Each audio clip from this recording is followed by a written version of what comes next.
and you also need to know that it is a depreciating asset as well, or it is a I should say it is inflating as well. Um, so to think that, oh, I put everything in gold, I'm doing great compared to the USD. No, you're still losing.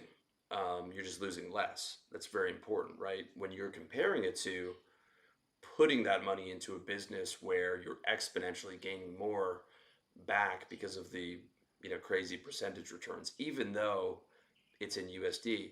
But keep in mind, gold is also in USD because that's how we measure wealth. That's what it's denominated in, and that's what you sell it in. So it's effectively the same in that regard, if that makes sense.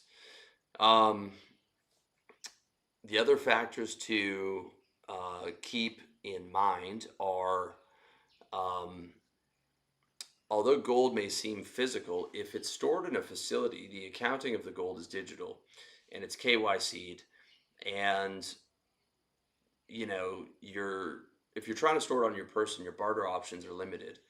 So if it's in a facility, it's KYC'd and it's at least stored and accounted for digitally.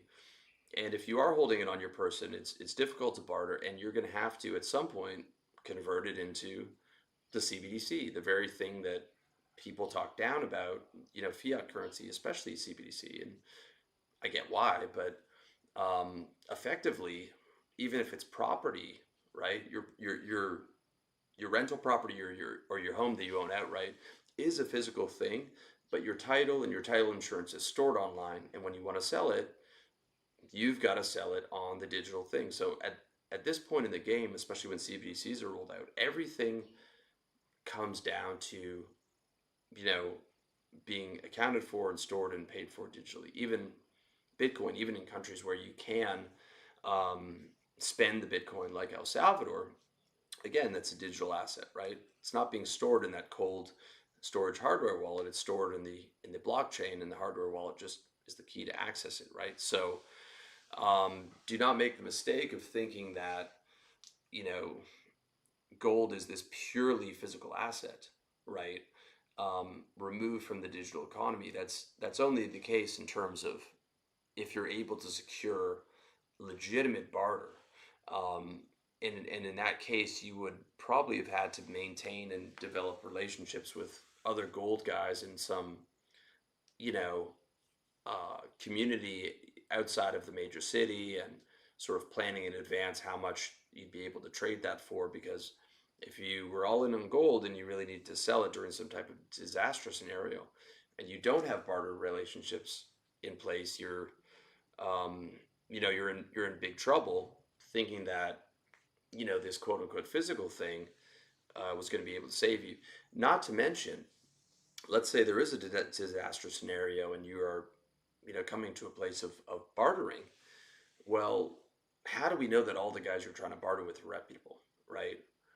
They start to find out that this guy's got a lot of gold. Okay, your name gets out that you've got a lot of gold. Now you've got that same criminal risk, right? Um, so you're not just going to need the gold if you plan on bartering. You're going to need a fucking army to protect you, right? You know, a lot of guys are up there in the country with just some golds and some guns in case there's some kind of economic disaster scenario. But one gun and some gold isn't enough. Um, if that's kind of your game plan, right? And it doesn't have to be. If let's say you're just living in Bangkok, Thailand, you could be in a condo downtown with security, not leaving, earning online income, not having to defend yourself at all, right? There's other options in that sort of prepper option, and I certainly don't advocate any type of violence, and I think there's other and better ways to do that. Nor would I want to live out in the country and farm and have to barter for gold. Like I'm just not doing that. I'd rather just go off to a fucking monastery and if they're in some type of a collapse scenario and just get away from it. I would much rather try, um, living outside of America like I currently do, and still maintaining sources of revenue, finding out what type of business I can start in that type of environment, and have my assets hedged across a number of different vehicles, with gold just being one of them. Um, So back to the point, gold is not a purely physical entity when it comes to selling or when it comes to um, the actual digital accounting of it in a storage facility. Nothing is anymore these days. Um, if we go to the argument of gold being suppressed, like a lot of gold guys have, that may or may not be true. But again, I wouldn't go all in on it to bet on the unsuppression of gold as the thing to get me through this next decade. It would just be based on how much confidence I have on it, a percentage of the net worth hedge based around, you know, my risk profile and how much I like gold and how much I think it would do better than some of the other scenarios. But I still probably wouldn't have more than 10% in there and probably stored in a few facilities. Um, Lastly, you want to think about conversion issues. As I said, the gold was seized during the Great Depression. The law was in place that you had to sell your gold back to the government at much lower rates, which I think a lot of that went to Fort Knox. Don't know how much of the gold is still in Fort Knox and how much they've sold off. Gordon Brown of the UK apparently sold a ton of British gold off for some magic beans back in 2008. And, for countries that have done that, if gold does become, um, a repegged to to some type of international currency, or let's say the BRICS currency takes off and the US dollar's collapsing, and, that becomes the global standard, or maybe not the global standard, but it's, a third of the world is using it. Those guys now are talking about a potential peg to gold, and I think I've seen whispers of Bitcoin, but they're talking about a hard money peg uh, to a commodity like gold, um, and a lot of countries are using that to trade, and those countries had depleted their gold reserves. They're fucked, and they're going to need to get some gold somehow. And the first place they're going to look is, you know, taking it from the citizens at the point of a gun. I mean, I don't think they'd be that aggressive about it. They'd just put the law in place, and most citizens would comply. And if you're not complying, you're now in violation of a law. And this thing that was supposed to get you financial security now comes with a lot of financial insecurity, and it's turned you into a criminal to be able to um, have to sell it on the black market, right? So there's legal conversion issues that might take place in some kind of disaster scenario, um, and the final point, I guess, is um, just any type of transport issue, right? Where, let's say you're storing it in North America and you're self custodying it. Well, you start to see some kind of collapse scenario. And by the way, I do think you should already be out of North America. Just for the tax reduction, quality of life, income arbitrage, geo arbitrage, and if you're a single guy, arbitraging your dating market value. I left Canada in 2014. It was probably the best decision I made of that decade.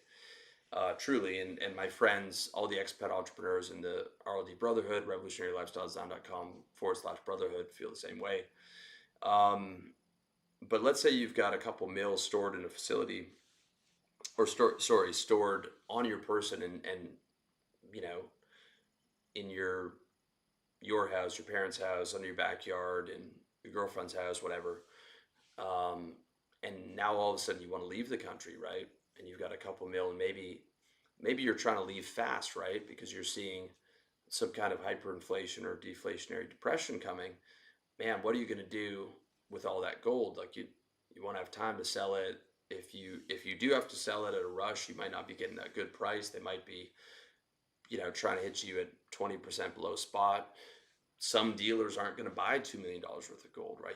You might have to go to multiple dealers to be able to piecemeal that off because you've got too much, and you're trying to do that in some type of time sensitive scenario. I'm just imagining, Russians or Ukrainians before the war, and again, I'm not taking a position on that. Just talking about the economic issues. and they start to see that this war is going to pop off, they're probably washing cautiously, and then, you know, all of a sudden, from one week to the next, it's popping off. Dude, they're out of there. They're heading for the border. They're trying to get on a flight, but there's no flights, right? I heard a lot of Russians came into Georgia, you know, 20,000 a day at one point, and including wealthy ones too, who weren't able to get a flight out, and they all booked it to the border, and you know, were bribing guards along the way. They're not going to be able to leave with $2 million worth of gold, right? And they're going to have to hope that, um, you know, when they eventually do come back to the country, if they do come back to the country, that they'd be able to find that and had been stolen. And, you know, even worse than that is, you know, if you're heavy into it, you now can't use it, right? So, um, you know, a lot of issues there. But again, there's the positive, the 5,000 year track record, the quality chart. But this is stuff you all got to take into account. Okay, this is not a direct plan for what to do. This is an educational video on what you need to take into account for gold as part of your hedge against the reset and part of your 8-figure net worth game plan. But I'd say even more than that, this is how you need to be thinking about your investments in general. This is the kind of research you need to do. You need to do this type of research on your business, about how your business would be infected in a, or affected in a either hyperinflationary or deflationary scenario, because it'd be different based on them.